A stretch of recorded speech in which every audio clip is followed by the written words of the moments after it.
ఆ రోడ్ షోలో పాల్గొన్నారు. రోడ్ షో మీదుగా మొత్తం ప్రజలందరినీ కూడా అభివాదం చెప్తూ కూడా ముగ్గురు అక్కడి నుంచి బయలుదేరడం జరిగింది. అంటే సుమారు ఈ 20 నిమిషాల పాటు ఈ రోడ్ షో ఉంటుంది. అనంతరం ఆయన సభా వేదిక చేరుకుంటారు. ఏయూ ఇంజనీరింగ్ మైదానంలో ఈ యొక్క భారీ బహిరంగ సభను ఏర్పాటు చేశారు.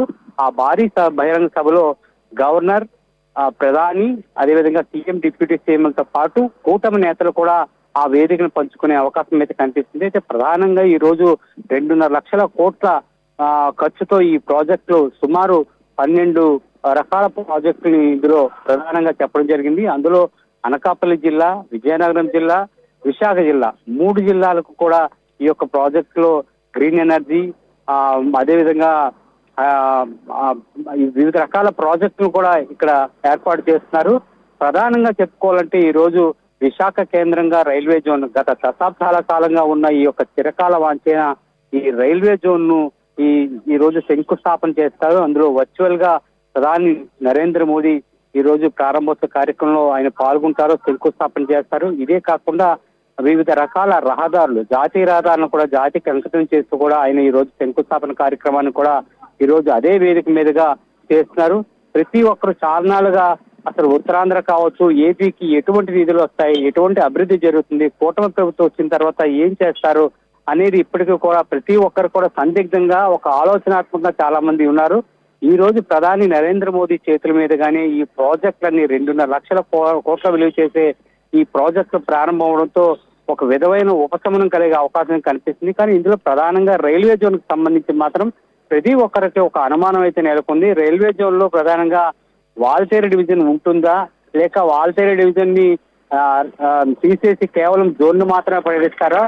ఇది కాకుండా రాయగాడికి డివిజన్ ప్రకటించిన తర్వాత రాయగాడికి ఎటువంటి లబ్ధి చేకూరుస్తారు? రాయగాడ్లో ప్రధానంగా మనకి ఏదైతే వాల్తేరు డివిజన్ లో ఎక్కువ ఆదాయ వనరు కురిపించే ఈ యొక్క కేకే లైన్, కిరండోల్ కొత్త వలస లైన్ ను రాయగాడ్లో కలుపుతారా, లేకపోతే రెండిటికి సరి సమానంగా 60-40 తప్పు నిష్పత్తిలో వారికి వివిధ రకాలుగా విభజిస్తారా అనేది మాత్రం సందిగ్ధంగా ఉంది. కాబట్టి ఇది యొక్క రైల్వే జోన్ అంశం అనేది మాత్రం ఒక సెంటిమెంట్ గానే ఉందని చెప్పుకోవచ్చు. మరోపక్క చూసినట్లయితే స్టీల్ ప్లాంట్ ప్రైవేటీకరణ విషయంలో కూడా సుమారు 1600 రోజుల నుంచి కూడా వాళ్ళు చేస్తున్నప్పటికీ కూడా దీనిపైన ఎటువంటి స్పష్టత లేదు.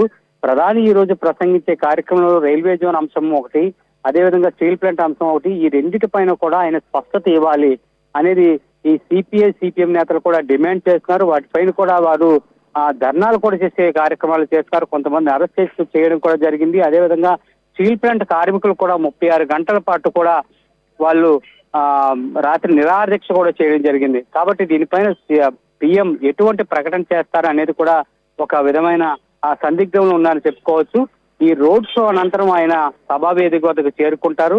5:45 నిమిషంలో 5:30 నుంచి 6:45 నిమిషాల వరకు కూడా ఆయన ఏదైతే భారీ బహిరంగ సభ వేదిక మీదనే ఉంటారు. అనంతరం ఆయన అక్కడి నుంచి నేరుగా రోడ్డు మార్గన తిరిగి ఐఎన్ఎస్ డేగాలో చేరుకున్న తర్వాత 7:10 నిమిషాలకు తిరిగి ఎయిర్పోర్ట్ చేరుకుంటారు.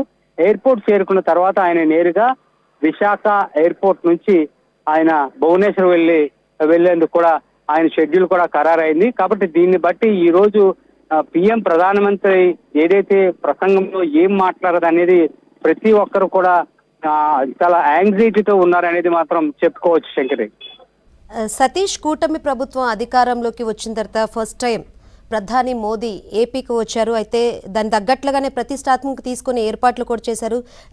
జన సమీకరణ కూడా 2 లక్షల మంది పైగా వస్తారని చెప్తున్నారు. సో ఏర్పాట్ల గురించి, జన సమీకరణ గురించి చెప్పండి. ఈ ముందస్తుగానే అంటే దేశ ప్రధాని నరేంద్ర మోడీ విశాఖ వస్తున్నారనే నేపథ్యంలోని అధికారులు ముందస్తుగానే సుమారు 15 రోజుల ముందు నుంచే పూర్తిగా ఏర్పాట్లు చేశారు. ఒక విధంగా జిల్లా యంత్రాంగంతో పాటు పోలీసులు సుమారు 35 మంది ఐపీఎస్ ఆఫీసర్లు కూడా నగరాన్ని చేరుకొని ఎటువంటి ఏవైతే విపత్కర సంఘటనలు కావచ్చు, లేకపోతే ఎటువంటి ఘటనలు చోటు చేసుకోకుండా ముందస్తుగానే ఎక్కడికక్కడ జాగ్రత్తలు తీసుకున్నారని చెప్పుకోవచ్చు. పోలీసులతో పాటు ఎన్ఎస్జీ, కమాండో, అదేవిధంగా ప్రైవేట్ సెక్యూరిటీతో కలిపి కూడా వారిని మొత్తం పటిష్టం చేసే విధంగా మొత్తం విశాఖపట్నం సుమారు 2 రోజుల నుంచి కూడా కేంద్ర రాష్ట్ర బలగాల మధ్య వలయంలో ఉందనేది చెప్పుకోవాలి. ఎక్కడ పడితే అంటే సుమారు రోడ్లన్నీ కూడా ఎక్కడికక్కడ వారు చెక్ పోస్టులు ఏర్పాటు చేసి వారిని క్షుణ్ణంగా పరిశీలించిన తర్వాతనే వారికి లోపల పంపిస్తున్నారు.